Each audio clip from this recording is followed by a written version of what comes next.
teacher Tabassum Riaz Khan welcomes you to the Brihanmumbai Mahanagarpalika Education Department MCGM virtual class.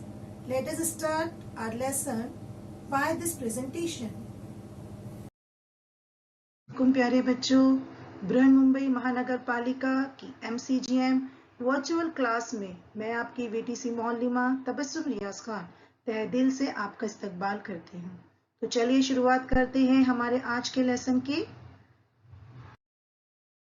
जी हाँ बच्चों, हमारा आज का सबक है जमात चहारुम। हमारा मजमून है माहौल का मुताला 1 और हमारे सबक का नाम है सबक नंबर 15, मेरा जिला मेरी रियासत, माई डिस्ट्रिक्ट माई स्टेट।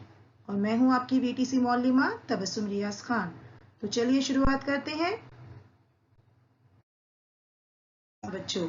मेरा जिला मेरी रियासत, इसके बारे में जानने से पहले हम अपने मुल्क के बारे में थोड़ी सी मालूमात हासिल कर ले। तो बच्चों, ये है हमारा मुल्क, ठीक है, ये हमारा देश है, हमारा मुल्क है, जिसे हम भारत या हिंदुस्तान के नाम से जानते हैं। हमारा मुल्क Bharat Hindustan. Our country is India, ठीक है। और इस हमारे भारत देश में कुल मिला के 28 रियासतें हैं। उनमें से हमारी रियासत कौन सी है बच्चों? बिल्कुल सही, हमारी रियासत है रियासत महाराष्ट्र। ये है हमारी रियासत, जिसका नाम है हमारी रियासत Maharashtra. Our state is Maharashtra. हमारे महाराष्ट्र रियासत में, हमारे स्टेट में टोटल 36 जिले हैं, डिस्ट्रिक्ट है, जिसमें से हमारा जिला है जिला मुंबई, ठीक है। तो हमारा जिला Mumbai, our district is Mumbai. तो बच्चों, ये बात आपको याद रखना बहुत जरूरी है। हमारा मुल्क हिंदुस्तान या Bharat, our country is India. हमारी रियासत Maharashtra, our state is Maharashtra. हमारा जिला है Mumbai, our district is Mumbai. और इस बात को भी जरूर ध्यान में रखिए कि हमारी भारत में टोटल 28 रियासतें हैं और हमारे रियासत महाराष्ट्र में टोटल 36 जिले हैं, ठीक है। तो इसको आपको ध्यान में रखना बहुत जरूरी है। हमारा मुल्क भारत हिंदुस्तान, हमारी रियासत महाराष्ट्र, हमारा जिला मुंबई। अब चलिए इसके बारे में मजीद मालूमात हासिल करते हैं। तो आज इस लेसन में बच्चों हम हमारी रियासत महाराष्ट्र और हमारे जिला मुंबई के बारे में मालूमात हासिल करेंगे। हाँ, हमारा सबक ही इस पर है, हमारा जिले और हमारी रियासत पर, मुंबई और महाराष्ट्र के मुतालिक, ठीक है। बच्चों देखिए, ये एक दरख्त है। दरख्त में कितनी सारी चीजें होती है ना। दरख्त में तना होता है, तने से जुड़ी हुई शाखें होती है ना। शाखों से जुड़ी हुई टहनियां होती है ना। और उन टहनियों पे लगे हुए होते हैं पत्ते। तो इस तरह इन कई चीजों से, शाख, तना, टहनी, पत्तों से मिलकर बनता है एक पूरा पेड़। उसी तरह बच्चों, हमारा जो भारत देश है वो भी मुख्तलिफ रियासतों और मुख्तलिफ जिलों से मिलकर बना हुआ है ना। दरख्त तैयार होने के लिए जिस तरह पत्ते, टहनियां, शाखें, तने वगैरह कई हिस्सों की जरूरत होती है, हमारी रियासत भी बिल्कुल उसी तरह छोटी छोटी बस्तियों, गांव, तालुकों और जिलों से मिलकर बनी है ना। जैसे हमारी एक स्कूल है, एक स्कूल को एक अकेले इंसान को संभालना बहुत मुश्किल होता है। तो क्या किया गया है, स्कूल को मुख्तलिफ क्लासेस में तकसीम किया गया है। पहली जमात, दूसरी जमात, तीसरी जमात, चौथी जमात, और हर जमात के लिए एक टीचर को मुख्तस कर दिया गया है। तो उसकी वजह से तमाम जो स्कूल का निज़ाम है वो बेहतरीन तरीके से चलता है। उसी तरह हमारे मुल्क को भी मुख्तलिफ गांव, तालुकों, जिलों, रियासतों में तकसीम किया गया है। तो इससे हमारे मुल्क का इंतजाम भी बेहतर तरीके से चल रहा है। तो चलिए मजीद हम मालूमात हासिल करते हैं हमारा जिला मुंबई और रियासत महाराष्ट्र के बारे में। ये तस्वीर आपको नजर आ रही है जिसमें एक गांव का मंजर है, कुछ घर नजर आ रहे हैं आपको, किसान मेहनत करते हुए आपको नजर आ रहे हैं। तो बच्चों, शुरुआत में इंसान ज़राअत करने लगा। उसके खेत पानी के करीब थे और वो पानी के करीब ही, खेत के करीब ही बस्ती बसाकर रहने लगा, है ना। शुरुआत में जब इंसान ने खेती करना शुरू की, जब उसे खेती ज़राअत के बारे में पता चला, तब वो पानी जहाँ पे दस्तयाब होता था वहीं पे वो करीब में खेती करने लगा। एक खेती करने लगा, उसने अपना घर बसाया, दूसरा खेती करने लगा, उसने अपना घर बसाया। तो इस तरह खेत के करीब ही बस्तियां बसने लगी। अब ये तो शुरुआत थी बस्तियां बसने की, अब आगे क्या हुआ? हाँ प्यारे बच्चों, इसी तरह बस्तियां बसती गई। ये बस्तियां आगे चलकर गांव में तब्दील हुई और वो गांव आगे बढ़कर शहर बन गई, है ना। देखिए किस तरह पहले बस्ती बसी, बस्ती से गांव बसे और गांव से बढ़ते बढ़ते बढ़ते आखिर में शहर बन गया। तो किसी भी चीज की शुरुआत बेटा पहले छोटी चीज से होती है, उसके बाद बढ़ते बढ़ते तरक्की करते हुए वो बड़ी के मंजिल की तरफ जाती है। ठीक है, तो पहले बस्तियां बसी, फिर गांव बसे और फिर आखिर में शहर बसते चले गए। ठीक है, अब देखिए यहाँ पर आपको सामने हमारे रियासत महाराष्ट्र का नक्शा नजर आ रहा है, जिसके इसके पहले के सबक में हमने पढ़ चुकी है कि नक्शे में जो है सिमत, उन्वान, और ये उन्वान हो गया, ये सिमत हो गई, ये पैमाना हो गया, है ना, ये निशानदही हो गई। तो इसके बारे में मालूमात दी जाती है तो आपको पढ़ने में आसानी होती है। अब जैसे कि यहाँ पे रियासत महाराष्ट्र दिया गया है, रियासत महाराष्ट्र में आपको यहाँ पे नजर आ रहा होगा मेरे बच्चों, गढ़चिरौली जिला, है ना। ये जिला है गढ़चिरौली, है ना, ये जिला गढ़चिरौली है। अब इस जिले में आपको यहाँ पर जिला पहले है, महाराष्ट्र में पहले जिला है, फिर उस एक जिले में कई सारे तालुके हैं। जैसे इस जिला गढ़चिरौली में कई तालुके हैं, जिसमें से समझो एक हम तालुका लेते हैं आरमोरी। अब इस आरमोरी तालुके में कई गांव आबाद है। जैसे कि यहाँ पर एक गांव के बारे में मालूमात दी गई है, वीरागढ़ गांव। तो समझ में आया बच्चों, हमारे मुल्क में रियासत है, रियासत में कई जिले हैं। जैसे यहाँ पे गढ़चिरौली जिले में कई तालुके हैं, यानी कई तालुकों से मिलकर जिला बनता है और उस तालुके में कई गांव है। ठीक है, तो ये आपको ध्यान में रखना जरूरी है कि मुल्क रियासतों से मिलकर बनता है, रियासतें जो है वो जिलों से मिलकर बनती है, जिले जो है वो तालुकों से मिलकर बनता है और तालुका जो है वो मुख्तलिफ गांव से मिलकर बनता है। ठीक है, इसी तरह गांव से तालुका, तालुकों से जिला और जिलों से रियासतें वजूद में आई है। उम्मीद है आपको ये बात समझ में आ गई होगी कि अब ये है हमारा रियासत महाराष्ट्र। ये इसका तबई नक्शा है जिसमें आपको मुख्तलिफ नदी, घाट, चोटी, जिले का सदर मुकाम और बंद अलग अलग निशानात के जरिए जाहिर किए गए हैं, है ना। अब हमें क्या करना है, इस नक्शे के देखकर हमें मुख्तलिफ मालूमात हासिल करनी है। क्या आप जानते हैं रियासत महाराष्ट्र की राजधानी मुंबई है ना। हमारा जिला मुंबई, सिर्फ मुंबई जो है जिला नहीं है, बल्कि हमारे महाराष्ट्र की राजधानी भी मुंबई है और झेली राजधानी है नागपुर। तो ये बात बच्चों आपको जहन नशीन रखनी है कि रियासत महाराष्ट्र की राजधानी है मुंबई और झेली राजधानी है नागपुर। तबई बनावट के लिहाज से महाराष्ट्र के 3 अहम हिस्से होते हैं। पहला हिस्सा साहिली इलाका, जो समंदर के करीब होता है वो साहिली इलाका कहलाता है। ये जो नीले रंग का आपको नजर आ रहा है ये समंदर है, बहर। तो इसके अतराफ, इसके नजदीक जितनी भी इलाके हैं वो कहलाते हैं साहिली इलाके। पहाड़ी इलाका, है ना, ये आपको जो हरे कलर के ग्रीन नजर आ रहा है ये तमाम पहाड़ी इलाका है। ठीक है, और उसके बाद है सतह मुर्तफा, ये जो आपको येलो कलर का नजर आ रहा है ये है सतह मुर्तफा। तो महाराष्ट्र को तबई लिहाज से 3 हिस्सों में तकसीम किया गया है। ये है साहिली इलाका, उसके बाद है पहाड़ी इलाका और उसके बाद है सतह मुर्तफा का इलाका। अब महाराष्ट्र की सबसे बड़ी जो नदी है वो है गोदावरी नदी। कौन सी नदी है? गोदावरी नदी, महाराष्ट्र की सबसे लंबी नदी। बच्चों ये एक जर्नल इंफॉर्मेशन है जो आपको याद रखनी है, जर्नल नॉलेज है। उसके बाद है महाराष्ट्र के शुमाली हिस्से में सतपुड़ा का पहाड़ी सिलसिला है। बच्चों अगर आप इस नक्शे को जूम करके देखोगे ना तो इसका शुमाली हिस्सा यानी ऊपरी की तरफ हिस्सा है ना, ये है शुमाल। तो शुमाली हिस्से में जितना भी इलाका है वहां पर सतपुड़ा का पहाड़ी सिलसिला है। किसका पहाड़ी सिलसिला है? सतपुड़ा का पहाड़ी सिलसिला है। और इस पहाड़ी सिलसिले में अस्तंबा सबसे ऊंची चोटी है।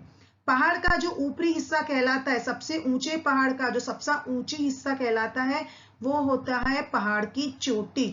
तो सतपुड़ा की सबसे ऊंची चोटी का नाम है अस्तंबा। उसके बाद है सह्याद्री पहाड़ को मगरिबी घाट भी कहते हैं।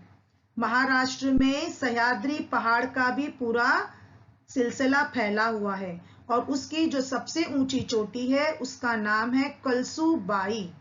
ठीक है, रियासत के मगरिब में बहरे अरब वाक़ है। ये जो आपको नीले रंग का समंदर नजर आ रहा है ये मगरिब में है ना, वेस्ट में, तो ये है बहरे अरब। ठीक है, ये है बहरे अरब। तो बच्चों ये कुछ इंफॉर्मेशन है जिसका याद रखना आपके लिए बहुत जरूरी है। ये देखिए आपको यहाँ पे कुलसूबाई पीक यानी कुलसूबाई चोटी नजर आएगी जो कि सह्याद्री पहाड़ पर है। ठीक है, उम्मीद है बच्चों आप इस इंफॉर्मेशन को जरूर याद रखोगे, है ना। अब हम क्या देखेंगे? अब ये महाराष्ट्र का नक्शा है जिसमें आपको सालाना बारिश के मुतालिक मालूमात दी गई है। जो गहरा नीला रंग है यहाँ पर ये ऐसा इलाका है, ये ऐसे जिले हैं जहां पर बहुत ज्यादा बारिश होती है। उसके हल्का जो नीला रंग है ये वाले जो अजला है, जिले है, तो यहाँ पर औसत बारिश होती है, ना कम ना ज्यादा। और ये जो बिल्कुल हल्का रंग का इलाका है जो ये जिला है यहाँ पे धूलिया, अहमदनगर, यहाँ पर बहुत ही कम बारिश होती है। यानी ये कम बारिश वाले इलाके हैं, ये ज्यादा बारिश वाले इलाके हैं और ये जो है वो औसत बारिश वाले इलाके हैं। ठीक है, अब यहाँ पर बारिश के हिसाब से यहाँ पे फसलें भी पैदा होती है ना। जैसे यहाँ पर देखिए आपको फसलों की बरामद दिया गया है। चावल को इस कलर से जाहिर किया गया है, जवार को इस अलामत से जाहिर किया गया है, मुख्तलिफ फसलों को अलग अलग अलामतों से जाहिर किया गया है। तो उससे हमको समझने में आसानी होती है कि कौन से इलाके में कौन सी फसल ज्यादा उगती है, कौन सी कम उगती। चलिए आगे देखते हैं। जी हाँ, यहाँ पे बारिश के इलाके और अहम फसलों के मुतालिक दिया गया है। जहाँ पे ज्यादा बारिश होती है वहां पे चावल की फसल ज्यादा होती है। जैसे कि इस इलाके में रत्नागिरी, सिंधुदुर्ग, रायगढ़, ये पालघर, ये जो साहिली इलाका है, उसके अलावा चंद्रपुर, नागपुर, वर्धा, भंडारा, गोविंदिया, है ना। यहाँ पे देखो आपको दिया गया है, यहाँ पर गोविंदिया, भंडारा, चंद्रपुर और गढ़चिरौली, यहाँ पे बारिश बहुत ज्यादा होती है। ये ज्यादा बारिश वाले इलाके हैं तो यहाँ पर जो है चावल की पैदावार ज्यादा होती है। जबकि जहाँ पे बारिश औसतन होती है, ना कम या ज्यादा, वो ये इलाके हैं नांदेड़, एवतमहल, अमरावती, अकोला, बुल्डाना, जलगांव, औरंगाबाद, बीड़। यहाँ पर जवार, तुअर और सोयाबीन की पैदावार ज्यादा होती है। और जो कम बारिश वाले इलाके हैं जैसे कि धूलिया, अहमदनगर, है ना, शोलापुर, तो यहाँ पर कम बारिश होती है, इसीलिए यहाँ पर जवार, बाजरा और मटकी की पैदावार ज्यादा होती है। तो ये हमने देख लिए कि ज्यादा बारिश वाले, औसतन बारिश वाले और कम बारिश वाले इलाके में कौन कौन सी पैदावार ज्यादा होती है। ठीक है, चलिए आगे देखते हैं। जी हाँ, यहाँ पर एक नक्शा दिया गया है महाराष्ट्र का जहाँ पे आपको फसलों की और फलों के बारे में मालूमात दी गई है। जिस तरह हमने आपको बताया नक्शे में अलामात होती है जिससे हमें समझने में आसानी होती है। यहाँ पे गन्ना, कपास, हल्दी सबको अलग अलग जो है वो निशानात से, अलामतों से जाहिर किया गया है ना, तो इससे हमें समझने में आसानी होगी। कैसे आसानी होगी, चलिए देखते हैं। यस, जैसे यहाँ पे हमको सवाल है, नक्शे का मुशाहिदा कीजिए। सबसे पहला क्या है, अंगूर की फसल बताने वाले जिलों के नीचे लकीर खींचिए। अब यहाँ पे देखिए अंगूर को इस शक्ल से जाहिर किया गया है ना, अंगूर की शक्ल। अब अंगूर की पैदावार कौन से जिले में होती है, आपको नजर आ रहा होगा। देखो यहाँ पे अंगूर की फसल हो रही है, यानी कि नासिक, है ना। नासिक में अंगूर की फसल ज्यादा हो रही है। उसके अलावा देखिए यहाँ पे अलग अलग, उसके बाद क्या दिया है, कपास की फसल के जिलों के नाम के गिर्द गोल निशान बनाइए। पहले हमने अंगूर का कर लिया कि नासिक और जलगांव में यहाँ पे अंगूर हमको ज्यादा नजर आ रहे हैं, अंगूर की पैदावार होती है। उसके बाद में हम देखेंगे कपास। तो ये जितना भी इलाके हैं, अमरावती है, वर्धा है, एवत महल है, बुल्डाना है, यहाँ पर देखो आपको कपास के फसलें नजर आ रही है, यानी इन इलाकों में कपास की फसल होती है। ये तमाम जिलों में कपास की पैदावार ज्यादा होती है। उसके बाद तीसरा सवाल क्या है, नारियल की फसल किन अजला में ज्यादा होती है, लिखिए। अब देखिए यहाँ पे नारियल के लिए इस निशान का इस्तेमाल किया गया है, तो नक्शे में उस निशान को ढूंढिए आप।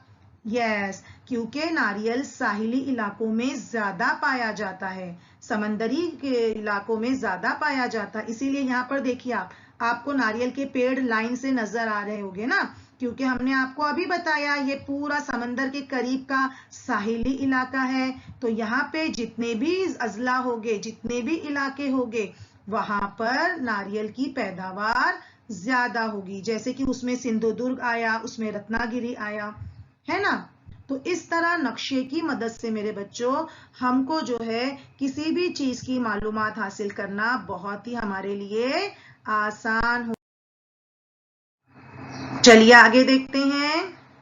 अब हम हमारी महाराष्ट्र रियासत की जबान और बोली देखते हैं। ओके, हमारी रियासत महाराष्ट्र में बच्चों ये एक अकेली ऐसी रियासत है जिसमें बहुत सारे मजहब के मानने वाले एक साथ रहते हैं, हिंदू, मुस्लिम, सिख, ईसाई, है ना। और हर कोई अपने त्योहार को मिलजुल कर मनाते हैं। हमारे यहाँ पे कोकण में नारली पूर्णिमा, होली, गणेश उत्सव जैसे त्योहार मनाए जाते हैं।